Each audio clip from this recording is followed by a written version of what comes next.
Hello and welcome to the Nerd-to-Know-media podcast, airing on 90.5 FM, or indeed if you're checking us live on YouTube. My name is Kieran Carcon, and everyone introduce yourselves. Hey, it's Bryn. Hey, it's Art. Hi, it's Katie. Lisa and Kev cannot join us tonight, unfortunately, though they will be missed, and you can also check both of them out on Straight Out of Kanto's newest episode, so quick plug of the air. Now, before we get into all the Simpsons wonderfulness, does anyone have anything they want to talk about in the news or in general? Bryn, we'll start with yourself. I have no real news. I have been, I've nearly finished rewatching Gravity Falls, which has been a complete joy. Sorry. Yeah, no, that's the standard response to hearing someone. That was a big overreaction. Yeah, it's the standard response for hearing someone's watching Gravity Falls again, so I completely understand the enthusiasm. Fair. Actually, it's Keen that said it. It makes sense. Yeah, Gravity Falls is great. It's arguably the best animated show that Disney has made in the last 20 years. So, and underappreciated to this day. It is underappreciated. I'll give you that. It's like it's basically Gravity Falls, then Gargoyles for me. Oh, Gargoyles is such a good show. As the best Disney show, so good. Also, Jonathan Frakes can do anything, so it's that's what Gargoyles is so good. But yeah, that's basically what my last week's been like. How about you, Dara? Oh, outside of Simpsons. How about you, Dara? Got some good news today. Well, yesterday, that Dead by Daylight is getting an update with Silent Hill update. I saw that. So that's really exciting. I love Dead by Daylight. I don't know if anyone watches the Let's Plays on Twitch, but I play a lot of Dead by Daylight. Have you played it, Katie? No, but I'm gonna now.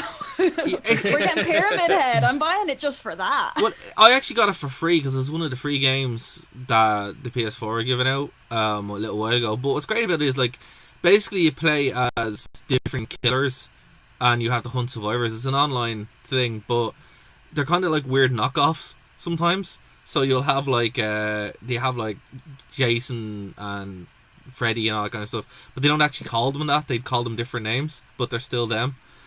Like to put it into perspective, right? One of the survivors is Ash Williams from Evil Dead. But some of the killers, some of the killers are the Trapper, the Wraith, the Hillbilly, the Nurse, the Shape, the Hag, the Doctor, the Huntress, the Pig, which is actually my main is either the Trapper or the Pig, because the Pig's from Saw. And you get all the powers that you can do, where you can dive and like put the bear trap on them and stuff. It's awesome. Is this the one that's like, it's like, is it 4 against 1 or something? Basically you're just hunting like 6 people. 6 people, yeah, and they're all running around barns or whatever, trying to stay alive till morning. Exactly, it's super fun. But like, if you get your like, some are easier than others, some are harder than others. But once you find your main, you're kind of sorted. But I play this a lot, and I think it's great. But with Pyramid Head, and particularly, they're going to bring in some Silent Hill levels, so that's pretty fun. And I'm excited to see that, because there's very little happening, and the fact that this is getting an update like in a couple of days, it's like pretty much going to make June. Because I was supposed to be in Florida in 2 weeks, which is horrible, and I'm going to be really sad. Damn that plague that's happening right now that we can't mention. Curse you, lockdown. Or we'll get demonetized. But you, COVID. There we go. We're demonetized. Sorry, Bryn, can you do that again? Because it looks like you're holding Homer Simpson's chainsaw.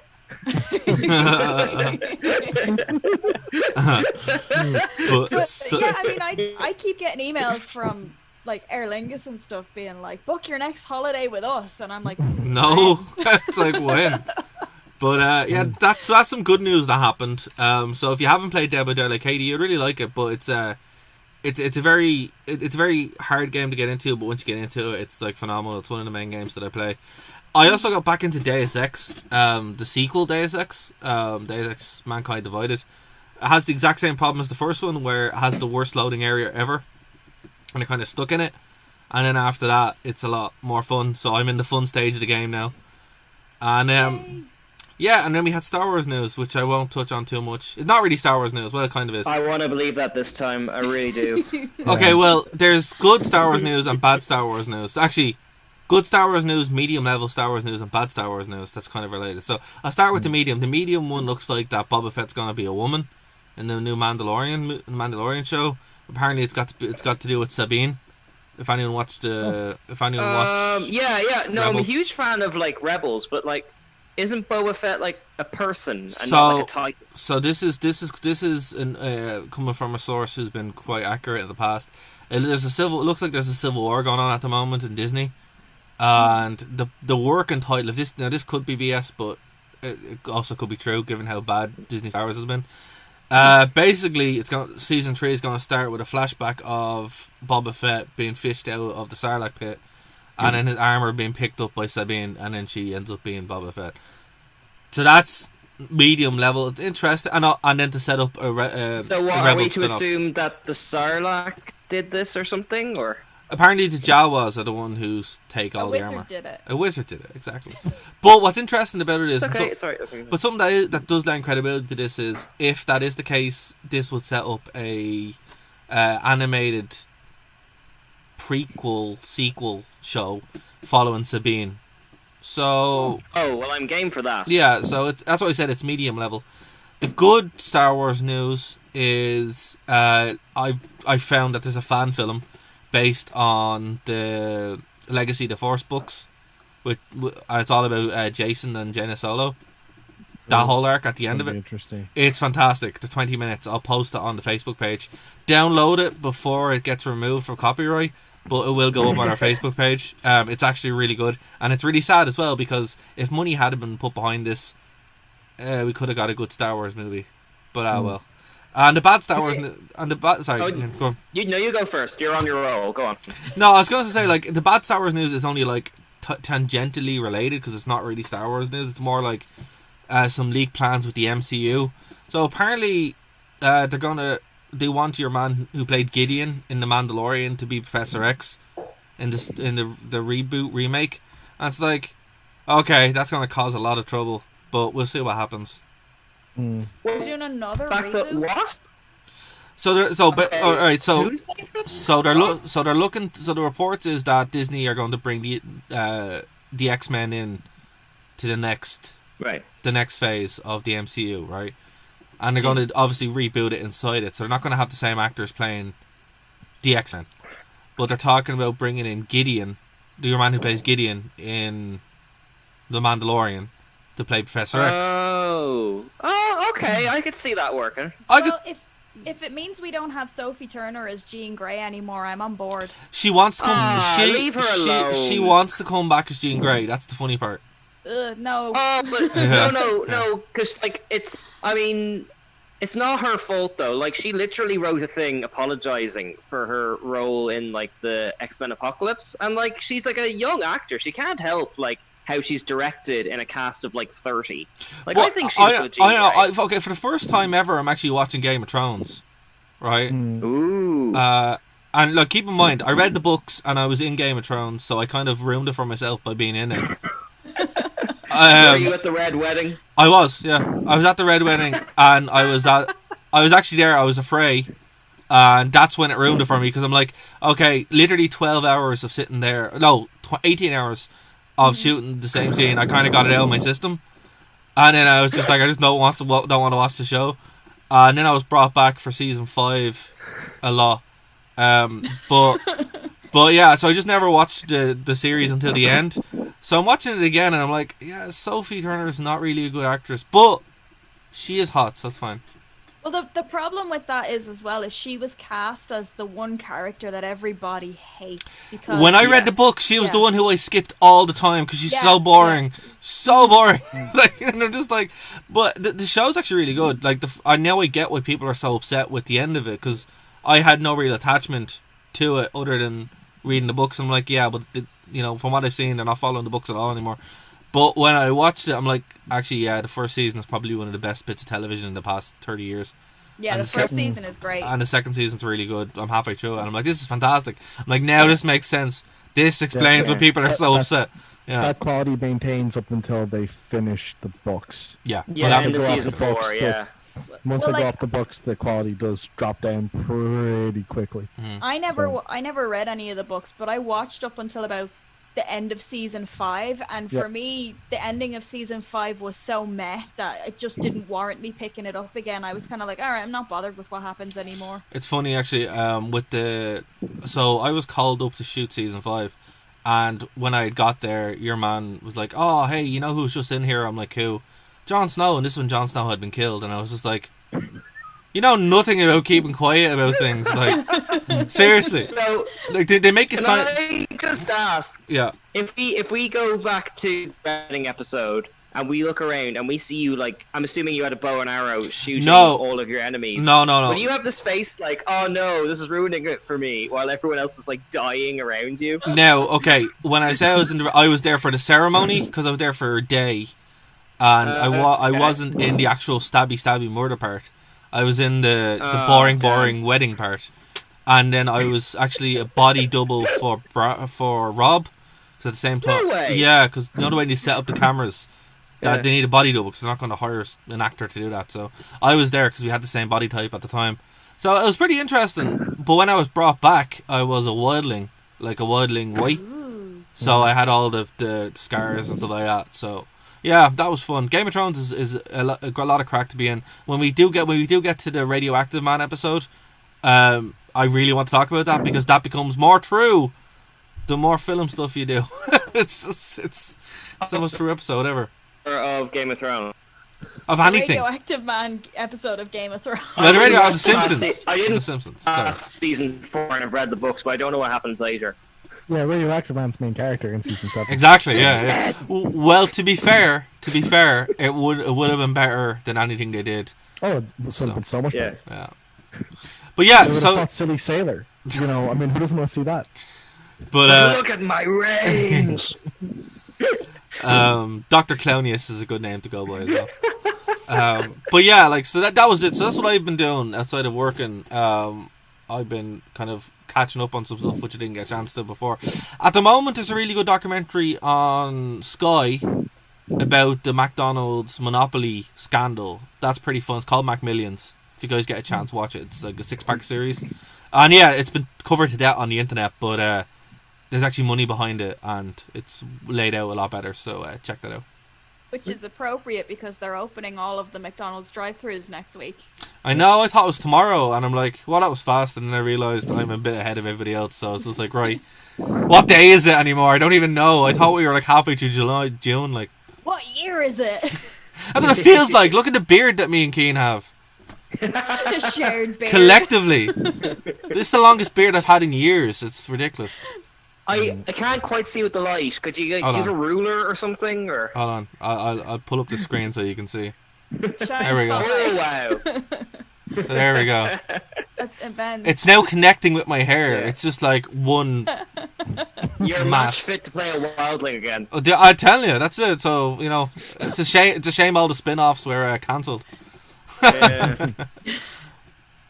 Katie, how are you? I'm still kicking about.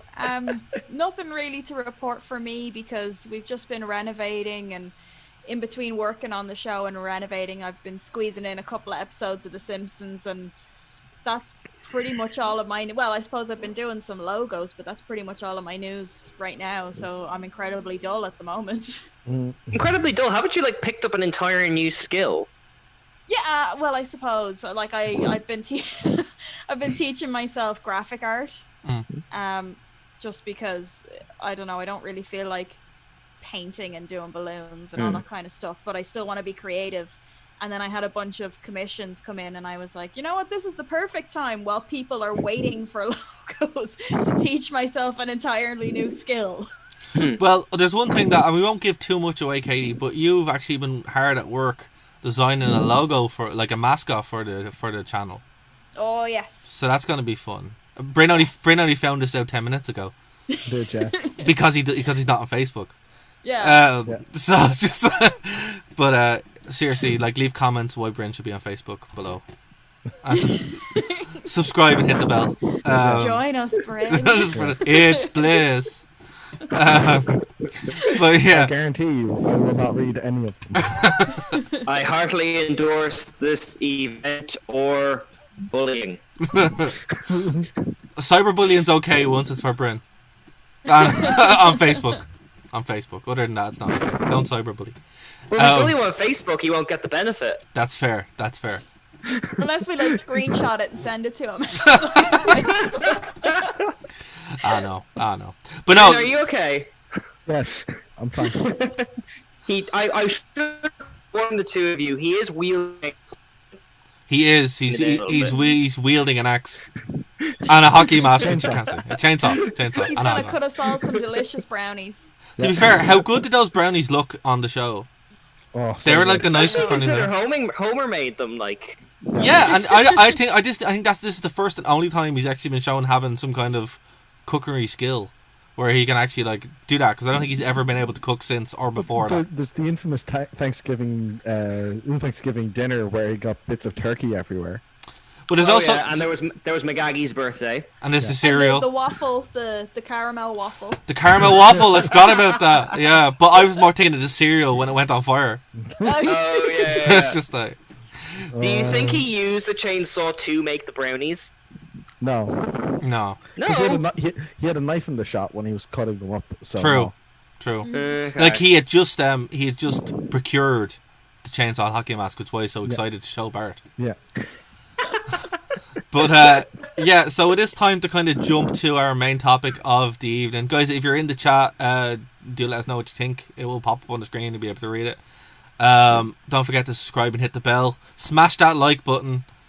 Yeah, I hate Bam. Yeah. Smash it. All right. So season 5.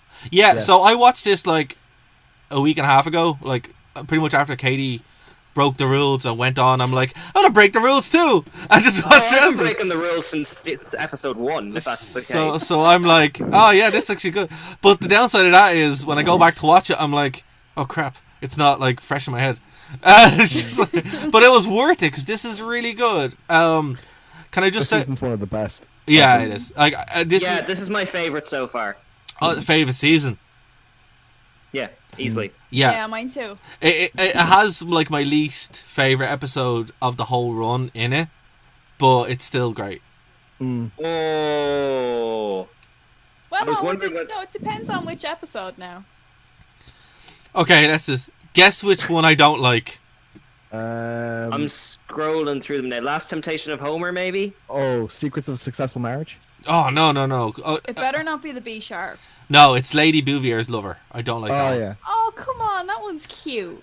It has one joke that I really like. Mrs. Bouvier, bum bum bum bum bum. That's The Graduate? Yeah, The Graduate. Yeah, it's great. Not when he's like going down the motorway having not had a heart attack going, Yeah. I'm in love!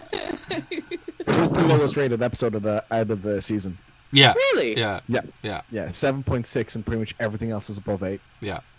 And it makes sense. But It makes sense. I would say, yeah. It makes No, sense. you go first, Sarah. Sorry. It makes sense because it is one of those. It is like a very, very weak episode. Like in because all these ones are just solid 10s. Like, you know, even though they're not rated that way. In what's the word I'm looking for? Help. In its legacy, there we go. Yeah. In its legacy, they're all like so much better. And I think like this one has probably the most quotability factor of the whole lot. Very few celebrities as in like no one is really named as such, but there are a bunch of celebrities in this. And also our control of celebrities being used really only applies to the B Sharps episode because the Beatles are in it. And David Crosby, if anyone knows that is. But like other than that, there isn't really anyone else. There's the episode of Mindy. Yeah, but she's not named. Oh yeah, of course, Michelle Pfeiffer. But she's not Michelle Pfeiffer. She's Mindy, Yeah. and that's what I mean. Okay. Oh, I see what you mean. So celebrities playing themselves, right? Yeah, exactly. There's James one as well, like. Which one? And the one where they go to space. Yeah, but no. Okay, yeah, fair enough. Okay, so where do we want to start with Let's this? go episode by episode. Okay, so first episode, as you said, Katie, you were the one about the B Sharps. You love the B Sharps, right? But yeah, like it's. Oh, it's my favorite episode overall. Of the whole run. Yeah, I'm a massive Beatles fan, Right. but I love the episode even before I was. So now there's just like I get the double benefit of loving it and also getting all the references throughout it. Okay. So yeah, I love it to bits. I think this is probably the one I could recite from memory, more or less. Plus, like, he basically wrote the song about Maggie, which is adorable. Yeah. Exactly. Look, it's a good one. It's one of the first. I think it's the first time you see Homer's musical abilities appear, out of nowhere. But then again, it makes sense because Lisa and Bart actually at some point as well. Yeah, but this was the past though. Like he could have lost interest in it between the 8 years in which passed or whatever. When was it? Like Lisa was like 2 or something like that. Yeah, something like that. Yeah. Well, but like you can lose the interest in music, but you still have the skills. Exactly. Yeah. And well, maybe you do. Some notable parts in this are not only the Beatles stuff, but just the weird 80s references that are like chalked throughout. A lot of hatred here at the Grammys. They don't like the Grammys. They still don't. They still don't. Yeah. This was 1993, so a lot of this stuff probably would have hit a lot better because it was more topical compared to now when we're 20, 30 years away from it. Oh god, that's a long time ago. Well, I mean, with the Grammys, like, it's just like the way people talk about the Oscars. Like people who are in the culture will always find that it doesn't represent what it is very well. One of my favorite parts of this episode is how they discover Barney. It's still brilliant. Found me on the bathroom floor. And he's just there singing, and it's like, this is fantastic. Yeah, so that's my highlight of the whole. Oh, and also, this giant woman will kill us all. So one of my favorite bits is the chanting where it's going Wiggum forever, Barney never. Then he sings and it goes Barney forever, Wiggum never. Yeah, I think in our house, the bits we always quote are like the auditions, like especially Groundskeeper Willie singing Doon Toon, the bit on the bathroom floor. Dad loves pointing out that like when they sing by the Statue of Liberty, they accidentally still have Chief Wiggum's voice in it. Like this is the episode we probably quoted the most to each other over the years, like, and the brownie bit obviously as well, like. Oh, and number 8. You got to say number 8. It's a shame Lisa's here to represent number 8. Number 8. Actually, no, we should do. We should get Lisa to record number 8 and just get her to play that from time to time. Yeah. That'd be fun. But this is like I just realized I inadvertently quote this one as well because like I would hang out with a lot of balloon artists, and when you're jamming, people will go, "Oh yeah, I'll make you something," and they always say, "What do you want?" And I'll say, I want a single plum floating in perfume served in a man's hat. Like, you got to give Yoko Ono props for actually having one of those in an installation years later. See, that's the thing, yeah.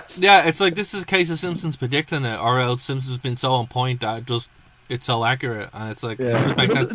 I think she was actually doing like an homage when she I think did so. that just to, because like it's a beautiful reference to just. Yeah, I don't think you could, and like not to get too far away, but I don't think you could be Yoko Ono considering what everyone thinks about her in relation to the Beatles and not have a sense of humor about it. Oh, totally. I will. This is her first real appearance in popular media. The next one that comes to mind was South Park, where she's leading the Flute Festival. Oh yeah. So the two of them, even because I'm not a Beatles fan, and I never was. But like before I got the references, I was like, "Oh, okay, there she is." And then later on, I was like, "Oh, there she is," and now it makes sense. She was in Isle of Dogs, like in real life, like they really actually used her for it, to be like this scientist. Who, like, I don't want to give away the plot, but she has a decent part in it, like. Oh well, I know her son tried to make music, and that didn't happen. So, I guess it is what it is. He wasn't in The Simpsons yet, though, to my knowledge. Maybe buried in series 29 or something. One thing that you were saying, Katie, about this being referenced, so I've been in bands like most of my life as like this, but I remember I was helping out one of my friend's band, and he's like, "Look, we need a name," and then we quoted the whole. It's funny the first time you hear it, but it gets less funny every time you hear it. And like I'm like, wow, it actually works. It's a good way to get a band name. Needs to sound so. The next one is the highest rated of the whole. Not only season, but the whole series almost is Cape Fear. Cape Fear. Oh, yeah. This is my favorite Sideshow Bob moment of all It's time. my favorite Sideshow Bob episode. It's just beautiful. Like, it's so great. I love this one, but my favorite Sideshow Bob one is actually the one where he goes to Italy because it's really funny. I know you're a defender of later era Simpsons, so it's nice to hear. With massive asterisks, like parentheses and provisos. So it's like let's defensive to a point, but there's some you just can't. Yeah, that ain't the hill worth dying on. I know that you've got your issues with Star Wars, but I think you're going to lose a lot of people very quickly if you defend season 21 or whatever. You can't, but you can easily defend up to about 13, and then it's a losing battle. So you just can't the show ruins itself. But this one is great. I love the ebb and flow to it, the opening. The whole Perot thing, no one who speaks German can mean evil Mr. man. Thompson, which is the guy being very persuasive and all, and he just throws a brick. Come on, leave town. I'll be your friend. Oh, you're mean. That was one actually that we used to say a lot growing up as well. Like a lot. It was like, come on, I'll be your friend. No, you're mean. Oh man, so good. Because I think this season 5 was played a lot on RTE for years. Yeah, definitely. So this one was just played constantly. So yeah, a lot of memories come from this one. Also the ending where he tricks Sideshow Bob to singing the whole score of that PMF Pinafore. HMS Pinafore. Yes. My dad's played on that one a few times. So good. How can we not mention either Mr. Thompson or the Rakes, though? The Rakes. The Rakes, yes. And this would be an ongoing thing where he would always have problems with Rakes from now on. This is the first time this was established. Yeah. And also the Mr. Thompson thing, which is still excellent. I love the way he's talking to you. I love the way they do a whole new intro for the show where it's the Thompsons, not the Simpsons. Yeah. So good. Oh, it's awesome. And there's so many little gags that get lost because it's such a good episode. Like when Lisa gets her letter from General Crumb. Oh, General Crumb. All hail Crumb and his glorious new regime. Sincerely, little girl. Little girl. So or they move into the houseboat and then Marge is like, where's the dog? And Homer goes, I tied him out back. It's in the lake. Or Sideshow Bob getting walked over by the elephants. Also, hold on. Big joke that is probably lost on the massive percentage of people. That's a reference to Hannibal. Mm-hmm. Hannibal was the Carthaginian general, African Carthaginian general, who beat Rome with elephants by crossing the Alps. He went over the Alps, which again took a classics degree to understand. I'm like, that makes sense. Don't they say it's written that? On the side of the elephants. Yeah. They do. In honor of Hannibal. They do, but you're like, who is Hannibal? It's a really obscure Simpsons reference. I mean, like you said, it's all written by these really elite college graduates. And this is when you see it when they start throwing in little tiny obscure things that you have to do certain level of unpacking to get. But that was one that I'm like, oh yeah, this is fun. This is the one with the elephants. They also Simpsons love elements. The other one with the elephant. Or the other one with the elephant, because there are many. There are many elephants in the Simpsons. We've animated an elephant, and by God, we're going to use it as much as possible. Exactly. I'm not going to say my favorite one because there's so many of them, but one that I really enjoy is Homer Goes to College. Oh. Yeah. Yes. Nerd. This is one of those episodes that I would describe as being in the category of it had good hustle. That's why it was so hard to cut it from my top 5. Oh no, it has to be purely for the for the whole nerd thing in it. Yeah. Where they're just living with them and it's so funny. Dungeons and Dragons for 5 hours. You're hanging with nerds. I must say, we're probably going to hit peak Irish Simpsons fans meme overload with this episode. With this season. This season is is where, and I think it is because this was shown on RTE all the time, for a good 6 years. This was the episode, this season of The Simpsons that was shown over and over and over again. I would give to go back to that. Oh yeah, it was good times.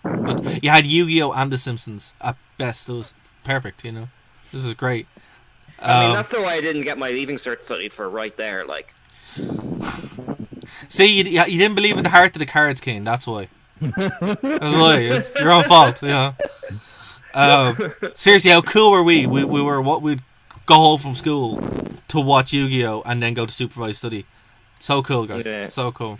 Of course, yeah. I'm gonna be like the odd one out, and you're gonna take away my nerd card. But I never watched Yu-Gi-Oh.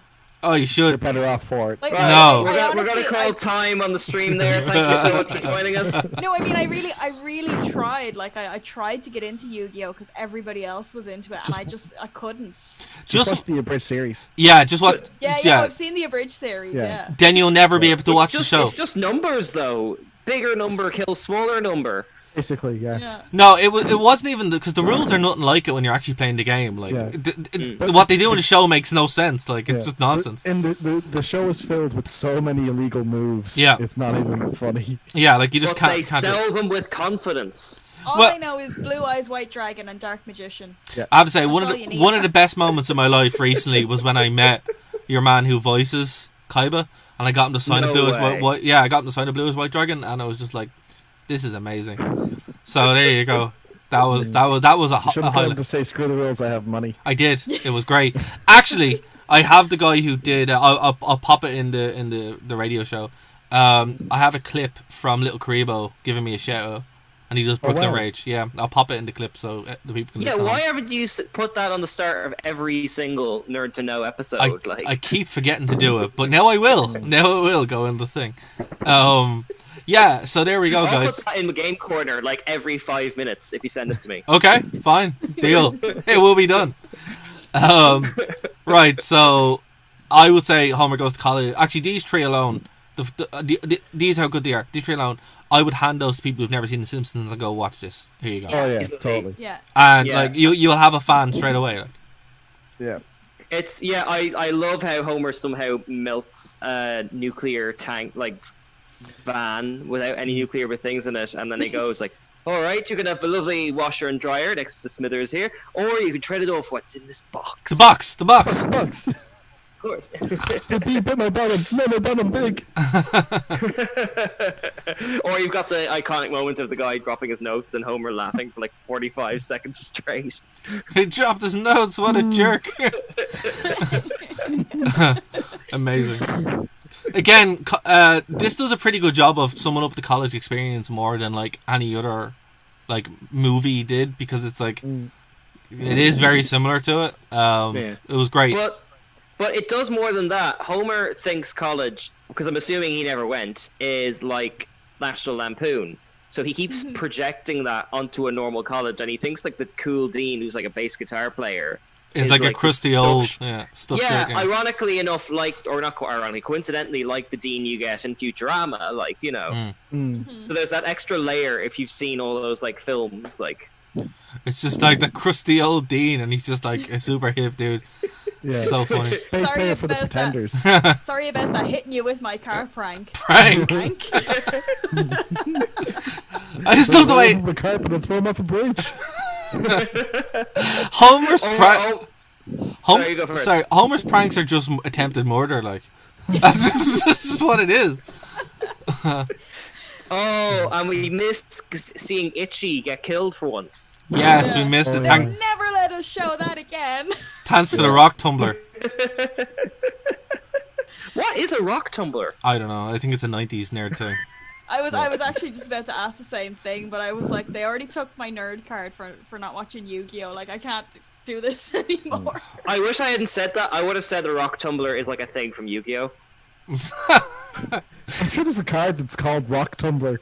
Like, I'm pretty sure. Shock me. I'm pretty sure there's a Pokemon card called Rock Tumbler. And it's Lisa, like and Pikachu pushing a load of Geodudes and Lisa's going to watch this and scream at the screen because we don't know it. That's what's going to happen. I guarantee you. She's like touching her cards, going, "How dare you? How dare you?" Google is telling me that rock tumblers are machines used to smooth and polish rocks. And there we go. There you have it. What's he doing with rocks? Well, apparently they're used for like jewelry making and stuff. Oh, we have to talk about the days they have the dial-up thing. Oh yeah. To use the phone, like that's a gag that just people won't get. No, it's like making weird noises. Those weird noises are computer signals, and you're like, oh man, this is gone. Like it's weird, right? Because again, like peak Simpsons doesn't date, except for with technology. And this is one time where it actually dates itself because it's making a joke about technology that doesn't exist anymore. But like it was like that. Everybody who had a computer, you know, your mum would come in and go, "Get off the computer! I need to use the phone." You have internet time. Yeah. I think I had that way up to like 2003, 2004. Like you sit there and do that 1 minute of it, like talking to itself. Yeah, just fun times. And then that's it. Okay, so Rosebud is a very elongated Citizen Kane reference. But it's beautiful. It is great. It's fantastic. Yeah. But if you see again, like I didn't see Citizen Kane until I was an adult, and I didn't get it. I still haven't. So. It's two. I still haven't seen it. It's a two sitting job. You're saying you haven't seen it, but if you you've have seen episodes of The Simpsons, you absolutely have. Oh, you have seen it, yeah. Well, absolutely have seen it. You bring up an excellent point there because, like, I discovered the Beatles through the B Sharps. Like, you know, for The Simpsons was an introduction to culture for the rest of us. Like, like, see, and sorry, Bryn, just before you get into it, this was the problem. This is why I believed Guys and Dolls, Hooray for Hollywood was in Guys and Dolls. Because they had so much goodwill built up. Yeah. It always comes back to Guys and Dolls. Because I haven't got over it. It's Guys and Dolls. It's been 10 years. I still haven't got over it. I wish I had video editing software so at the end of this we could like edit all of these moments together. Just do a compilation of Guys and Dolls. Do the music from Guys and Dolls.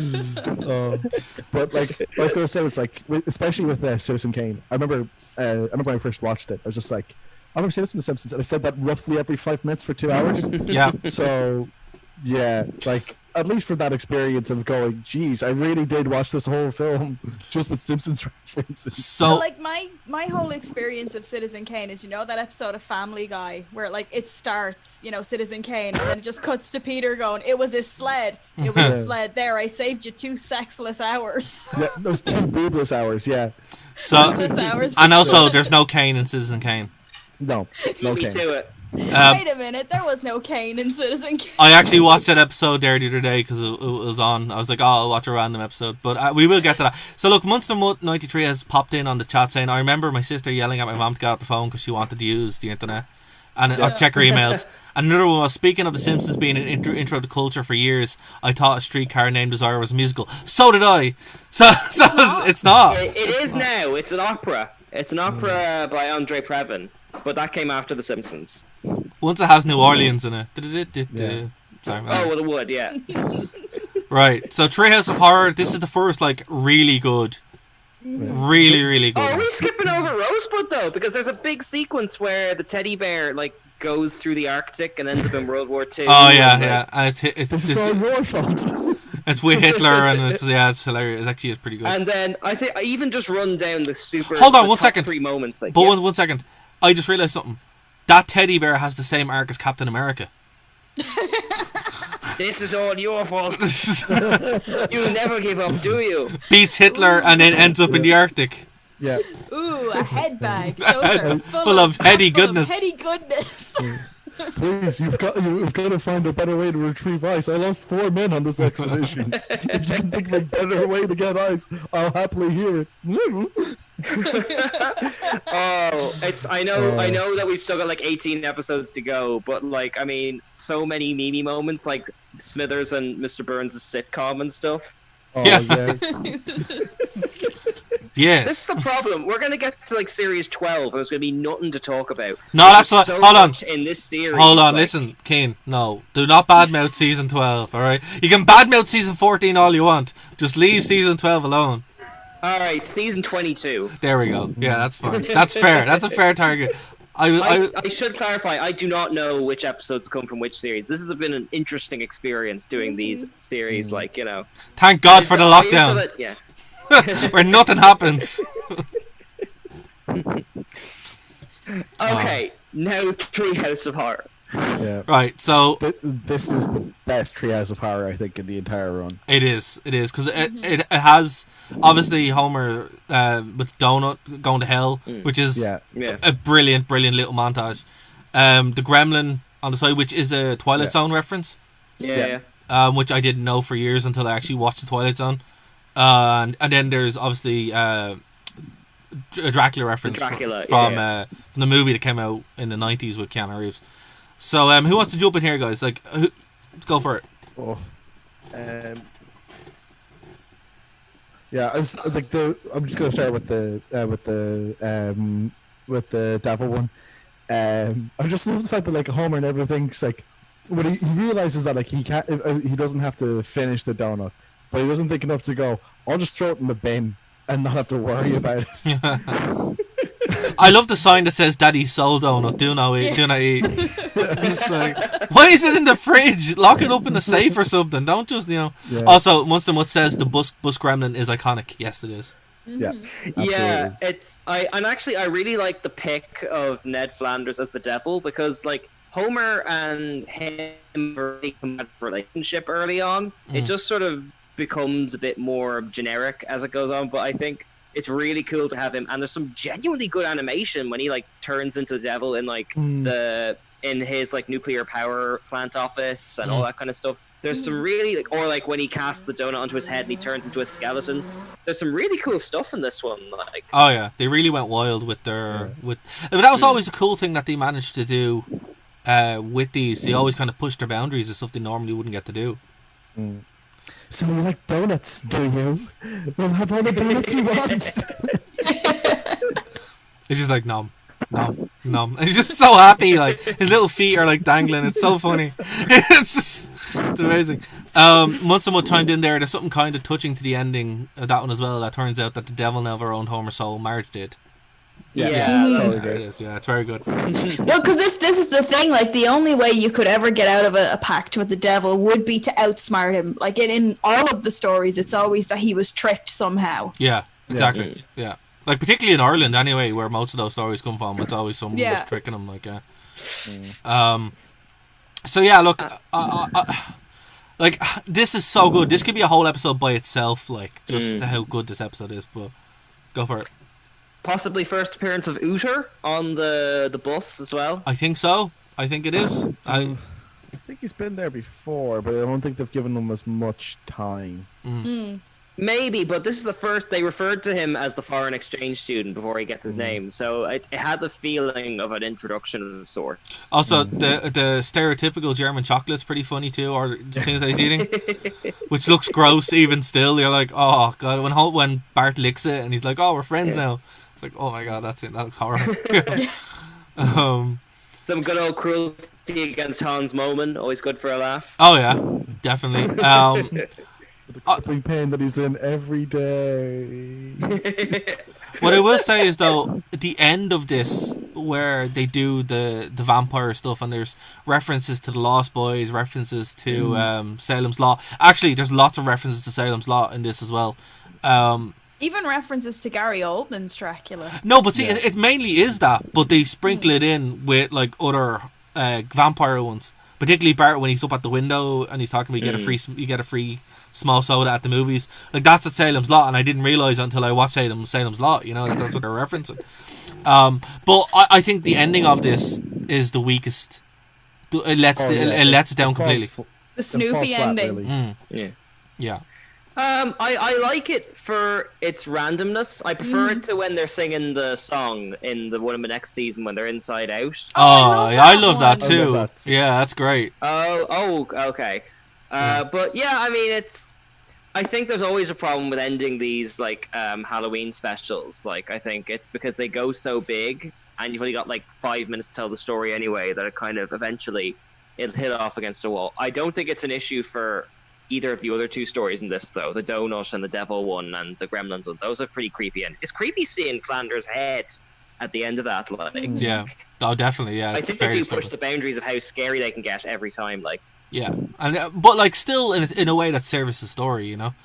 Yeah. The next one, Marge on the Lamb, has some good moments. They bring back, like, they introduce a new character with Ruth, with powers. She comes back. She was in the last series with her daughter being the main. Oh, was that the that was the introduction? Yeah. My apologies. Yeah, they kind of expand on her though as a character. Right. Yeah. It also features one of my favorite bits, and it was like a bit that a friend of mine constantly quotes, where a guy tries to hit on Marge, And Yes. she's like, do you feel like you're going to get lucky tonight? She's like, I am lucky. I have a loving husband and wonderful kids. He's like, look, lady, I always get what I want. And she's like, I said no. Oh, did you? Sorry. Please, excuse us.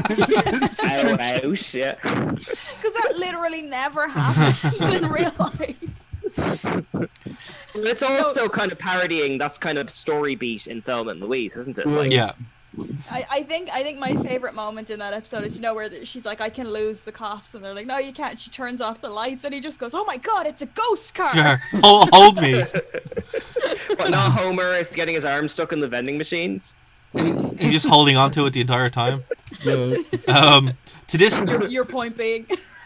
once someone chimed in there, to this day, Rue Powers is one of my favourite Simpsons characters. There actually weren't a lot of likeable masculine and female characters on TV in the early 90s. I've heard that said before, that there's not a lot of female characters in The Simpsons that aren't like children or wives, like, so it is a shame she doesn't get more to do. Like, she doesn't pop up in a voiceless cameo at Homer's AA meeting, though. She also comes back many seasons later as a bodybuilder. Yeah. Mm-hmm. Oh, that's right. Yeah, I Yeah. forgot about that. Yeah, so she is still there. We have to draw attention to the fact as well, you know, the note that Homer gives Marge. And it's like, the fireman wrote me a note, and it's like, Mrs. Simpson, while we were rescuing your husband, the lumber yard burned down. And he just goes, oh, lumber has thousands of uses.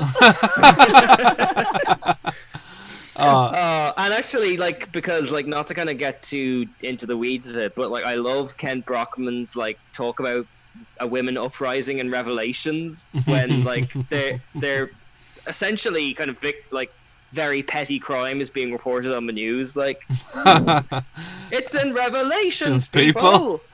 Oh man, I also very good performance here from Lionel Hutz, where he's the babysitter. Oh yeah.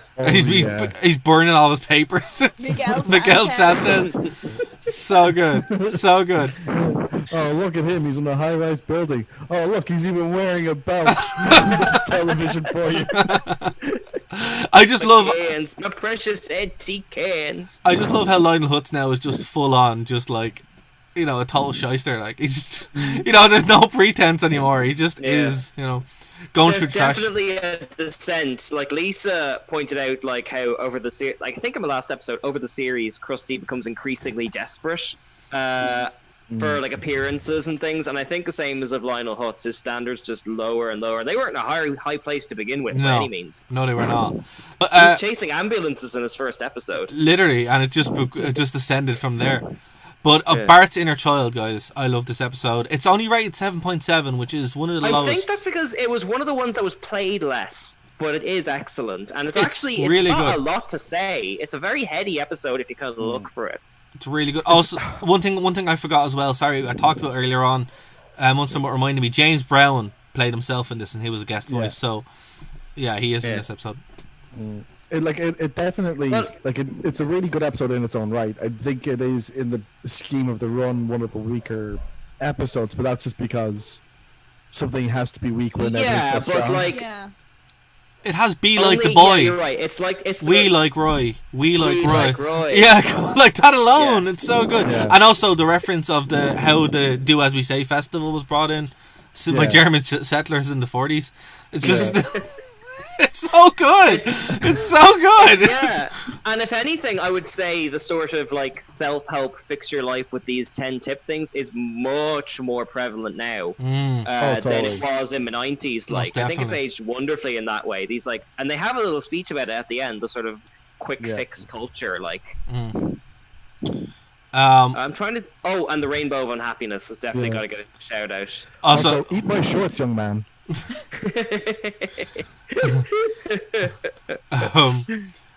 Yeah, no, it's very good. It's a very also where Bart tries to be like Lisa, and he gets all the answers wrong, and then Nelson starts beating him up. This is for wasting the teacher's valuable time. Oh no, I think that's the hockey one. No. This one. No, it's this one. It's this one. If I'm going to be more like, oh wait, it could have been. Yeah, it could have been. I think you're getting the episodes because I remember Lisa coming to rescue him and yes, you're right. Saying, I never apologize. Fight my battles anymore. I apologize. You're right. This is gonna happen further we go. See, I actually watched the hockey one yesterday, so that would make sense. Okay. Yeah, there's the. But yeah, There was another bit as well with this where like Homer puts Bart into the float and they're driving away, and it's just like that sequence of Skinner then going, they're slowly getting away. Mo shouting, they're going to the old man. No, we're not. And then, Let's go get some cider. And then they go the exact opposite direction to go to the old mill. yeah, it's a Frankenstein reference. Like, it took me years to figure that out. Like, I love that sequence. It's so good. Boy Scouts in the Hood has one of my favourite sequences as well. It has a couple things. So it has the Deliverance sequence. It has Friday the 13th sequence. Mm-hmm. And it also has a massive musical, which Springfield, it's a hell of a town, which is something also... I'm going to have to break your heart here. There's not really a musical called Springfield. I know. I'm really upset by that. I'm not going to lie. I got over that sooner than I got over the Guys and Dolls one. So, still not over it. One thing actually, right? I didn't realize Ernest Borgnine was a person until very recently, like early 20s. Yeah, he's if you're a SpongeBob fan, he's a mermaid man. He is, but here's the thing. Here's the thing, right? My parents were watching a bio of Ernest Borgnine like 2 or 3 weeks ago while I was watching this season. I'm like, oh my god, this guy actually did loads of things other than being in The Simpsons. And there you go. Save the kids from that bear. Exactly. Well, we don't know if they actually survived or not because you don't see them again. True. Or one of the best Homer sequences where he's looking for the peanut and he finds the $20 under the couch and he's Explain like, how. oh man, I wanted a peanut. And he goes, $20 can buy lots of peanuts. And he's like, Explain how. Money can be exchanged for goods and services. Which just shows you that Homer's internal monologue is actually way smarter than what comes out of his mouth. It's like what happens? Like, it's like there's a disconnect between his brain and the rest of him. Yeah. Can I float a mad idea? We are an hour in at episode 8. Does this have to be a 2-part episode? I would say this warrants a 2-part episode. What do we think? I think so. I think go to 11 and then we will call time on it. Because there is so many, and I don't want to rush past some of the best episodes. Then later on we'll mix like seasons 14 to 21 into one episode, like to make up time. We're only going as far as 12, right? We are going. Well, I think there's 22 episodes, so I'd say 11 No, I mean or 12. season 12. That's Oh, I see what you mean. Okay, yeah. Okay. Okay. Well, look, I think that's a good idea. We'll table it. We'll let some people comment below, and they can tell us their favorite parts in the season, and then we'll pick up from Bart, Homer, and Apu, or Bart Gets Famous. But okay, so last temptation of Homer. It's I would say it's a good episode. One that I'm not particularly fond of, but it has a lot of merit. What do you guys think? Yeah, I agree with that. It suffers from being the third, I think, of these types of stories. Well, I think it's actually... I love the character of Mindy in general. Me she's too. the kind of character they wouldn't write for a celebrity anymore. I love it. She's just sort of essentially a female Homer. Literally. Who is designed to sort of appeal to him in all the worst ways possible. Like...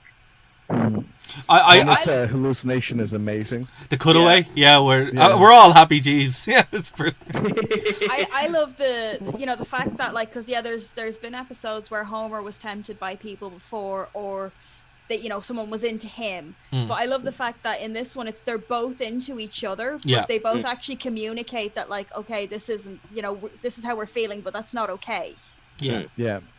No, it's true. I love that because they're Homer and Mindy are so in sync that they're kind of okay, we both know that this is a bad thing that's happening. And it's funny because this is the first time where of all the ones that do this is the only one that feels real. As far as if Homer was going to leave Marge, it would be for Mindy because she's actually a better fit, and it's also real as well because even the fortune cookies are against him. Oh yeah, and you have to follow the fortune cookies. Marge did bring him a turkey, so... She did. Actually, here's the thing, right? Conspiracy theory time. Let's put our tinfoil hats on. I'm actually going to get one for From the Dark. I'm going to make one for Friday. But the theory is that that's not Marge at all. That actually is Mindy, but it's Homer's projection of Marge to deal with his guilt of cheating on her. Oh. And if you look at it, there's a lot of weight to that, so But we'll go with the canon ending, of course. It is what it is. But the only problem with that is that why would he then tell this story in like the romance love episode, like next series, the clip show? Yeah, well, there you go. That's it, you know. Okay, we're gonna have time for one more, and then we'll have to cut it. So, Springfield, or How I Loved to Learn to Stop Worrying and Love Legalized Gambling, which is a Stanley Kubrick reference. Yeah. I feel like have you got like a chalkboard for these? Like, I'm keeping track of them. Don't worry. I love this one. I think it's great. This one where we get Florida, and I'm not a state. I'm a monster, and gambler. So it's so good. It's also the boogeyman scene as well. No, hold on. What I love about the boogeyman is when Marge opens the door, there's already a bookshot after happening, so he's already fired that gun at least once, and it's like, what did he fire that? It's brilliant. Brilliant. I love that. You made Lisa cry, and then I cried, and then Maggie laughed. She's such a little trooper. Oh, it's so good. I told me to alarm you, but there may be a boogeyman or boogeymen in the house. So good. So good. I did say this would descend into the memes. Oh, yeah. Well, Keen, you called it right, because we're at episode 10 here, and there's still some of the best. There's still 12 episodes to go, so this is going to be our first two-parter episode. I don't think we've ever done that before. If anything, it's an endorsement of the series overall. That it really is. A two-parter, like. Yeah, there's just so much to talk about. Oh exactly. God, it's just so brilliant. Like, Bart makes his own casino.